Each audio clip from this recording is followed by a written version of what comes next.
Get ready for takeoff because it's a Take Flight Talk. It is your boy, James Wudi.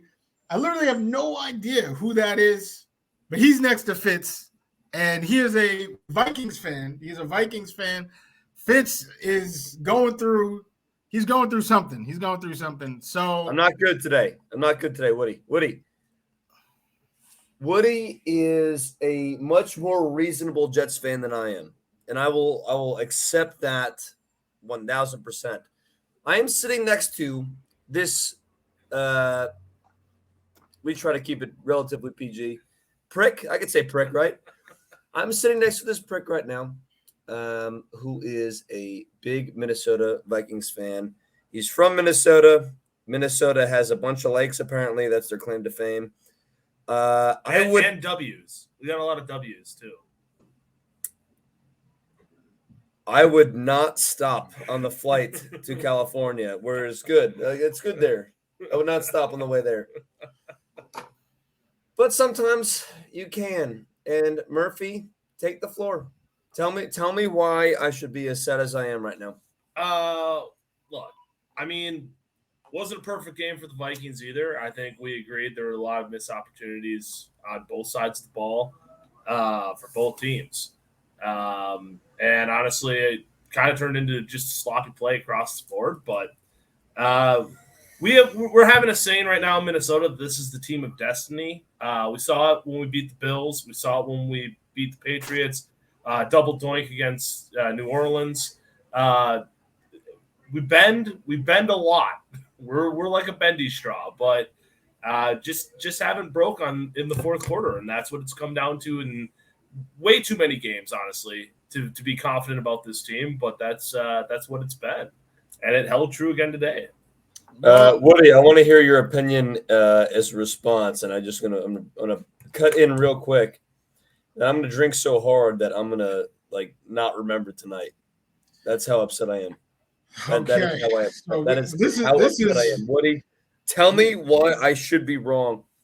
Give me the positivity. Woody is the positive man on this podcast. Woody always comes in with positivity. He's got the stats. He's got the data. That's actually not true. What I am is this. What Fitz is this. All right. So Very true. Mike White wins. Give him. He's amazing. Mike White was tremendous today. Mike White was very good today. No, I'm giving Mike White. I haven't said anything. All I'm saying is that you're up, you're down. I'm right here. Nothing that I saw is anything out of what I was expecting to see. I said Mike White was going to throw some picks. I said he was going to have more than the 28 attempts. You said that they let him loose with 28 attempts. 57. We more than doubled the attempts, right? That's what we saw. And he had some great throws. He was making quick reads, which he always does. There was a lot that we were expecting, or I was expecting to see that we saw. What didn't happen was Tyler Conklin catching passes. I mean, he had three drops. What happened? Excuse me. What happened there? What happened there? He's still playing for Minnesota. He's still playing for Minnesota. He is. Thank you. He did not catch did he have one? I think he had one catch and then dropped the next. I think it was the shuffle pass underneath. He had the one pass. Oh, he did have a shuffle pass. Yeah. Why the hell are we doing the shuffle pass? Terrible. Underneath. Terrible. It was terrible. So that actually brings me to another point, which is Mike La Underground, because my man's I know Vikings fans, and welcome. I think Murphy, welcome to the show. Vikings fans, of course, a dub is a dub, but I think this was a game that the New York Jets lost. I mean, our red zone conversion. No question. I agree. Woody, we had two opportunities on the goal line. What went wrong in that goal line? Woody, tell me. What went wrong? Because I can't breathe. I can't breathe right now. So we had, bad play calling lead to the penalty, right? But if we're talking about that last time, the time to actually win the game, then it was, again, bad play calling. What were we doing? For real. And to give Braxton Berrios the opportunity for that game winner is nice, right? It's cute. It's a story, But Garrett Wilson has better hands than anybody on this team. And he dropped it. It was a good ball. I mean, and that was the story. A lot of good balls that were thrown, and they just weren't caught. And then there were a couple of plays. I mean, Corey Davis on that fourth down conversion, big time. I feel like he how did he not? I mean, maybe he was surprised that he caught it. I love Corey Davis. There was a good 2 seconds before turning on the burners. I mean, there were a lot of plays, and I'm sure everybody wanted back. Wudi, things went well. There's no question that things went well. We knew going into this game it would be a fucking shootout. We knew that was going to be the case. This asshole sitting next to me, his team was able to pull it out. So Murphy, tell me why. Tell me why we were not able to capitalize. We had 2 end zone opportunities. Yeah. Are you guys better in the red zone in the end zone than we should have expected? Look, I agree with Woody. I mean, this was the Jets' game to win. I really feel 100% for much of the game. And I mean, what was it? That last 1 yard line stand, 4 downs. Yeah. And 3 out of the 4 downs, you guys were in the shotgun formation with a half a yard to score a touchdown. To me, that just doesn't make sense. I mean, I don't know. You guys know more about what your offensive line looks like in that situation, but to me, that made no sense. You're right. You're right. I mean, I would be punching it up the gut 4 plays in a row and trying to get a half a yard. And so the problem with our run game is that we're down our 2 number 1 starters at running back. We are down to Ty Johnson and Son of Knight. But the benefit is that they are both very good. We are deep as hell. Woody, tell me how. In that situation, he's got the data. We are deep as hell at running back. And tell me why, Woody. But, in that situation, that's on the O-line. At that point, with 1 yard, you just need a push. That's what you need is a push. And I feel like our O-line, I don't want to say something like manhandled, but we definitely lost the battle in the trenches all game. But Woody, tell me what string of tackle are we on right now? Max Mitchell started the game, and then that's George Connor Font McGovern, came baby. in.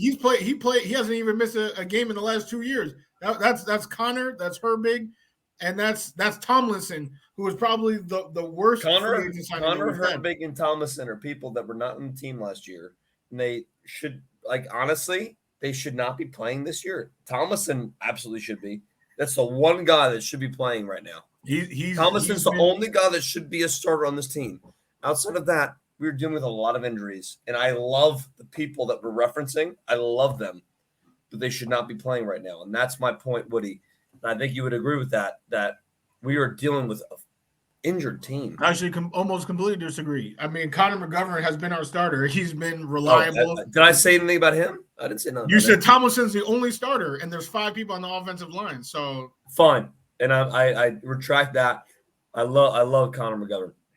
I met him. I met him in person in Green Bay. Yeah, so no, I think, and honestly, they should have tried to sneak it one more time. I mean, Mike White was 2 for 2 on QB sneaks. Yep. All right, he got one on 4th down earlier, great and then got the one. By the way, on that touchdown, I mean that was a great second effort on his part. That was amazing. Once he turned, turned the corner, I was like, "Oh, let's go!" Yeah. I can't believe they called that on the field as not a touchdown. And then even looked at the replay and didn't think I was losing my mind. Yeah, he had 2 whole feet in the end zone, was halfway in there. Yeah. So it was crazy. But yeah, I think and when we got that first like you said, 4 tries, I was actually expecting a sneak on the first down because I feel like that's the most you have the most at your disposal out at first down, right? You can do anything. Yep. So why not? Have that sneak. I feel like that would actually be a sneaky play to do, and they never did it.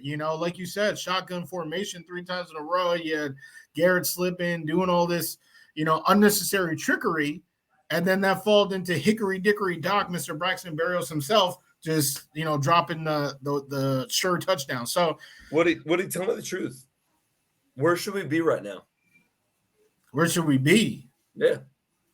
Where should we be right now? Bermuda, Brahma, come on, pretty mama. I don't even know what you're talking about. Where should we be? Like in the winner's circle? I have no idea what you were talking about. Where should we be right now? This game should have been won. We had 2 opportunities to win it on the goal line, and we did not execute. It was not Mike White's fault. It was Mike LaFleur. Michael Underground. That's what I already said. Like where should we be right now? Like that's what I'm asking you. Like where should we be? Like we're in a position right now where Mike LaFleur is good. I love Mike LaFleur, and I've said this. I am sick to my stomach over the execution that we had in the red zone. 2 straight drives. That it was very bad. Wudi, explain to me why I should not do a swan dive off the roof of my apartment building right now. Hey, if you want to, I mean, I don't know. I'm kidding. Explain to me why I shouldn't. I'm open-minded. I'm an open-minded guy.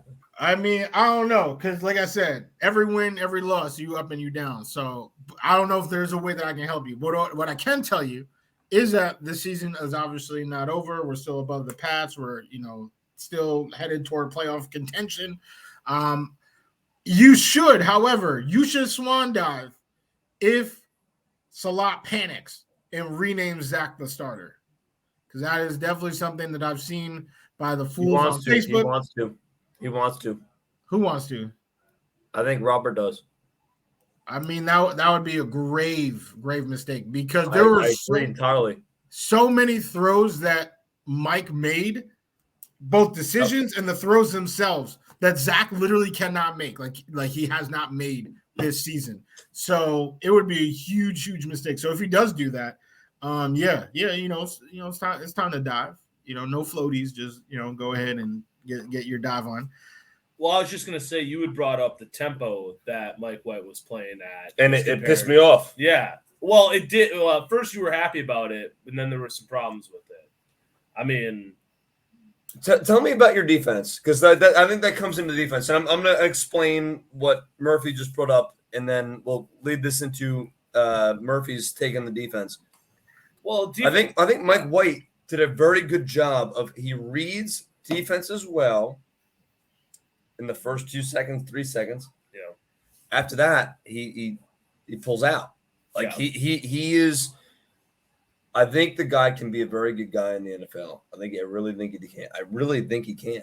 Yeah. The problem is he takes too much time to make it. Sorry. He takes too little time to make a decision. And despite having time that he does not utilize, it's a utilization of the time that he has. Yeah. That's my biggest criticism of him. I love Mike White. I'm a diehard Mike White guy. But he is not utilizing the time that he has as well as he should, because he's upset. Like, what makes him great is the quick decisions. Yeah. He will throw the ball out in a second and a half, and he will do that constantly, and he will make fucking possessions. But there's numerous times where he could have time that he does not utilize the time, and he does not execute on it. Yeah, and I think that's something that's easier for him to learn and grow into as a quarterback. I think having that ability to make the split second decision is a really good ability, because I think that's harder to teach. Great in a quarterback down the line. So something he'll grow into. Our defense, not the greatest in the league. That's something that's changed, honestly, from where we were a number of years ago as Vikings team. We were a defense first team. We have a pretty good front four, but we don't add a lot of pressure, so it doesn't show. You got a couple big boys. You got a couple big boys in that. Yeah, I mean, we let them kind of hold down the fort, but we don't add a lot of pressure on the outside or anything like that. And we're hurting a little bit at cornerback and stuff like that too. A couple of fresh faces in there. We watched Duke Shelley. Duke Shelley put on the clinic against us. He did. First time I've heard his name called in a while. So, but got some young guys who are stepping up. Got some old guys. Got Patrick Peterson in there. Kind of playing and stuff too. But Harrison Smith. Sean, tell us tell us what was the key of the win today, because we had multiple opportunities that we failed at on the goal line. We failed. No, like, that is what killed us. Tell us what your defense did. No, I think it's like what I said before. Like we are very big, like bend but don't break, and like we gave up some big plays, and there were some really big miffs. I think a lot of those receiving yards are due to some bad tackling, and all of a sudden guys were gone for 40, 50 yards after that. I mean there were a lot of I think just poor tackling plays made by our defense. But I think at the end, when you get to the red zone and we forced you guys into 4 or 5 field goals, I mean, it was, we stood up when you guys got in within the 20. And some of that was, I think, was play calling on the Jets side, but some of it too, I think, was just stepping up and playing strong on the Vikings defense side. So Wudi, what went wrong with the play calling? Because I think that is something that we need to discuss. Like, how do you feel about the play calling when we had 2 on the end zone? We were in the red zone, and we botched both opportunities. What do you think about the play calling? Well, I kind of been saying it for the entire 16 minutes that we've been on here, but Michael Underground, he failed. But I also think a big part of it is the penetration that front 4 was getting on our O-line. I mean, that is our defense's claim to fame, right? We only rushed 4. We got 7 back in coverage, and we're still getting to the QB every time. When that happens to us, we were kind of messed up because we did not have a run game pretty much the whole game. And then when we got to the red zone, we got nervous, right? So we had to be cute. We did not run it up the gut. We didn't punch him in the mouth. And the few runs that we did have, we usually had to bounce off. Bam, we talked about Mike White did the same thing. Bam Knight did the exact same thing to even get it to that, 1 yard line when he bounced off and rolled out to the left. So, our interior O-line, which everybody was saying, the Vikings interior O-line, they're going to get smacked by Quinnen and what's his name was coming back, Sheldon Rankins. Our interior O-line got smacked up. Mike LaFleur decided to get cute, ran a couple gadget plays. He had another one to Barrios that I know he thought was going to be a touchdown. We only got 1 yard when he did one of those reverse things with Barrios. We did that against the Packers for a TD. I mean, he loves running that play with Barrios. He does that. He does. But it was, we got 1 yard. So it, definitely horrific play calling. You can't get to the red zone like 4 times and get, what we got out of it because we didn't get enough. Woody, let me ask you this. We recognize that it was bad play calling. Is that a good thing for us? Like if we're gonna talk about the long-term vision of this team, a lot of people are talking about Mike LaFleur being a head coach option for people. I want to keep him on the Jets. I want him to stay on the Jets next year. I think he is proven to be a very good OC. Are these failure games? Like, how do you balance it? I want him to be our guy next year again. I want him to be because I think he can. No, I think he will be. I mean, but if he kills it, if he does the things that people expect, he's not going to be here next year. So how do we balance that? Well, this season, what can he do this season that's gonna, turn that many heads? I think he's one of the top picks for people talking about. Yeah, I mean, I seen that article from 3 weeks ago, but I wouldn't be too worried. I wouldn't be worried about that. I don't think he's going anywhere. And he also, right. I mean, he has a mission that he's trying to accomplish with Robert Saleh right now. Obviously, they've known each other for a long, long time.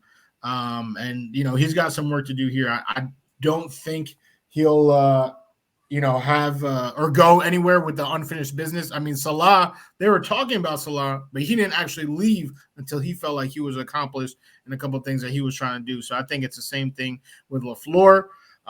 Definitely a learning experience for him. I'm happy because Garrett Wilson had a great game.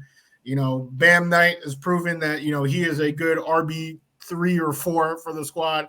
And Mike White, he should be the quarterback for the foreseeable future. So all those fools on Facebook, that are DMing me saying all these ridiculous things, come at me. All right, I'm ready. He gets a lot of hate. He gets a lot of hate on the internet. Because I think they're ready. They're here. LaFleur's got to be better. And I won't lie, this next game is gonna be pretty tough. But no swan diving again. Losses happen, man. But yeah, I'll just say, just remember, you guys playing a 9-2 team, right? Like the Vikings have been good this year. It's not like you guys came in and messed up against some, Houston Texans or anybody like that. So they have swept every team in the AFC East. Yeah, every team. Yeah, and on top of that, if it wasn't for that first interception, which wasn't Mike White's fault, but a tip pass goes up in the air, Harrison Smith comes down with it, we get that field goal. That field goal changes everything then from the rest of that game onward, because definitely. You guys got within field goal range. We're talking, I think little things like that could have gone either way throughout the game. And so I think, if I was looking at the Jets from that perspective, I would feel better about the way that they played today against what's arguably a pretty good NFL team, and say that's nobody came into this game underestimating the quality of the offense in Minnesota. Where the underestimation came was the defense. The defense stinks. Minnesota's defense is not great, and I think we played fine. I think we still have. Yeah, I have to agree with everything you said a minute ago. I think everything you just said was entirely correct. Yeah. Where I get frustrated, and where every Jets fan should be frustrated, is we had 2 opportunities on the goal line to get a touchdown within a yard and a half. Yep. And we had the first time, we had 4 times to do that. And I think the play calling was terrible. I think the play calling was not good. And that comes down to Mike LaFleur. And that is disappointing to see. It very much is. However, where I think I'm coming back onto what you said, is we still had 2 opportunities to do it. Right. That's the thing that you got to be grateful for. We had 2 shots to go and make a chance. I think the first opportunity that we had should have been executed better, and it wasn't, and it kills us, and it is sad to see. However, we came back and we had another shot, and we also failed in that shot, and that hurts. That hurts. If you're a Jets fan, there's a reason why you should be sad. There's a reason why you should be sad. There's a much more important reason to be happy. Don't be depressed like Fitz. Stop with the highs and lows. What we saw today is what I was telling you we would see. Picks, great throws, defense. We saw it all. And next week, we'll be back at it. We're going to see more of the same. And we're going to hope that some of these balls, like Murphy's point was actually a brilliant one, that tip ball, if those go our way. How many tip balls? Oh, my gosh. Yeah. How many drops does Conklin have to have today? Oh, my God. He did. So it was it was a good game. I'm very happy about this team. Not as happy with Michael Underground, but we're going to be back at it. Everybody, we thank you. We thank you for taking flight with us. Murphy, special guest, sitting on Fitz's lap on the cockpit. Thank you. We appreciate you. Good win this time. And, congratulations on your sweep. We might get you an honorary broom for the AFC East. And you're going to give him nothing. You're going to give him nothing.